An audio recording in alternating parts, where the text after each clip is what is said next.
அனைவருக்கும் வணக்கம். இன்று நாம் பார்க்க போவது முருகப்பெருமானின் அருளையும் ஒரு பக்தனின் நம்பிக்கையை விளக்கும் ஒரு அழகான கதை. வாழ்க்கையில் வறுமை வாட்டும் பொழுது இறைவன் நமக்கு எப்படி வழிகாட்டுவார் என்பதை இந்த கதை உணர்த்தும். வாங்க கதைக்குள்ள போகலாம். பழனி மலையடிவாரத்தில் ஒரு ஏழை விவசாயி வாழ்ந்து வந்தான். அவன் மிக சிறந்த முருகன் பக்தன். அவனிடம் இருந்தது ஒரு சிறிய நிலமும் ஒரே ஒரு மாடு மட்டும். ஒரு சமயம் மழையே பெய்யாம ஊரே வறட்சியில வாடி போயிருந்தது. விவசாயி நிலமும் காஞ்சு போச்சு. உணவிற்கே வழி இல்லாம சூழல்ல உருவானது. மனம் உடைந்த அந்த விவசாயி பழனி மலையில ஏறி முருகனிடம் கழுத்தேறி அழுதான். முருகா, எனக்கு வேறு யாரும் இல்லை, என் வறுமையை நீதான் போக்க வேண்டும் என்று வேண்டினான். அன்று இரவு அவன் கனவில் ஒரு அழகான சிறுவன் தோன்றினான். பக்தனே, கவலைப்படாதே, உன் நிலத்தின் வடகிழக்கு மூலையில் உனக்கான பொக்கிஷம் இருக்கிறது, அதை எடுத்துக்கொள் என்று கூறி மறைந்தான். மறுநாள் காலையில் விவசாயி ஓடோடி சென்று அந்த இடத்தை தோண்டினான்.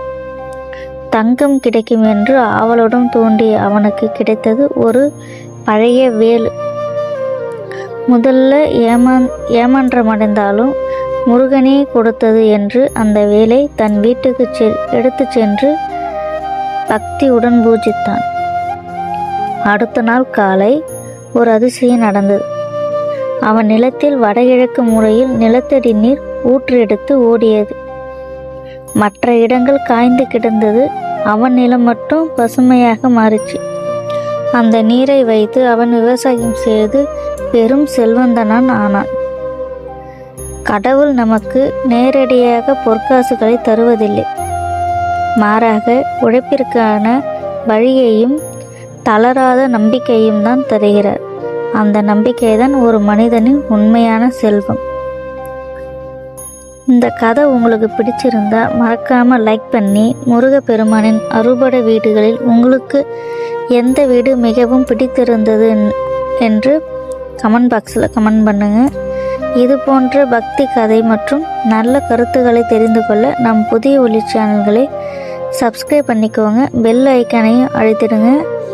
உங்கள் நண்பர்களுக்கும் இந்த வீடியோவை ஷேர் பண்ணுங்கள். நாளை காலை 6 மணிக்கு மற்றொரு சுவாரஸ்யமான வீடியோவில் உங்களை சந்திக்கிறேன். நன்றி, வணக்கம்.